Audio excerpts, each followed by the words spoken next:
Dorastenci Emeška Považská Bystrica U19 majú za sebou úvodné 3 duely v rámci druhej najvyššej futbalovej súťaže. Zverenci trénera Solíka v prvom kole porazili Inter Bratislava 4-3 na štadióne súpera. V prvom domácom dueli nastúpili proti týmu Karlova Ves Bratislava. Do zápasu vstúpili lepšie hostia, keď sa v 15. minúte dostali do vedenia. Následne však domáci prebrali iniciatívu a postupne nastrelali 4 góly. Do čierneho sa trafil Krasňan, Solík a dvakrát Čelko. Považská Bystrica tak dokázala zdolať súpera 4-1 a po 2 kolách mala na svojom konte plný počet bodov. S výkonom som spokojný, lepšie povedané, lepšie som spokojný ako na Interi minulý týždeň. Dneska sme hrali ešte lepšie, si myslím. Ale ten úvod predsa bol taký rozpačitý, chalani sa trošku dlhšie rozbiehali. Hej, na úvod sme upozorňovali, lebo Karolka presne toto má. Rýchlo nabehne, nejakým spôsobom urobí pressing, dá gól a potom začne brániť. A tieto veci sme si pozreli na videu, nakopávané lopty, tak sme sa snažili to ustať hlavne s tými nakopávanami od nich a krížnymi. Loptu za obranu dávajú. Jasne, bolo logické, že chalani potom začali aj viacej strieľať na branu, možno aj na zastih upozorňovali? Áno, cez polčas sme im povedali, že potrebujeme strieľať zo strednej vzdialenosti aspoň za 16. Možno ešte také nejaké pre tou sezónou vlastne, aké sú tie ciele, ste nováčik v tej lige, ale cez to všetko ten tým je kvalitný.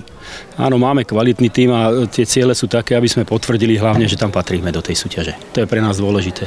Zastabilizovať to možno pre tých ďalších chlapcov, ktorí prídu po nás, po týchto, aby to proste vedeli uhrať. Prvý domáci zápas v druhej lige, aký bol tento zápas? Podľa mňa úplne úžasný a ja som po dlhej dobe dal 2 góly, čo sa v 19-ke tak nedáva. Ale za mňa úplne dobrý zápas. Sice boli tam nejaké tie chybičky, ale aj z našej strany, aj z hostí. Boli tam aj žlté karty, ktoré nemuseli byť vôbec.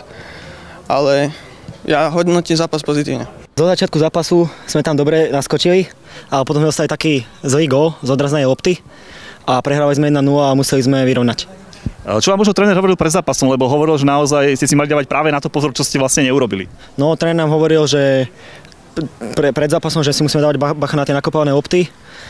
Pravda, že sme si bacha nedali a prehrávali sme 1-0. Ale potom ste sa schopili a ste zápasy jednoznačne vyhrali. Áno, Tomáš Krasňan tam vyrovnal a potom polčas bol 1-1 a potom to bolo lepšie.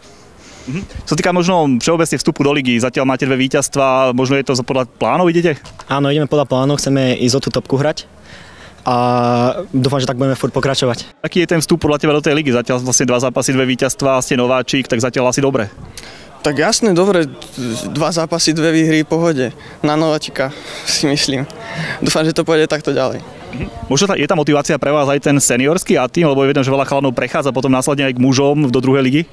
No áno, sami to, že Tomáš Krasňan, aj Samo Solík a Erik Šulák sú tam, takže je tam aj tá motivácia do toho A-tímu. V treťom kole čakal Považsko-Bystričanov zápas na pôde Dubnice nad Váhom. Domáci boli v tomto zápase úspešnejší a uštedrili Považskej Bystrici prvú prehru v sezóne, keď vyhrali 2-1.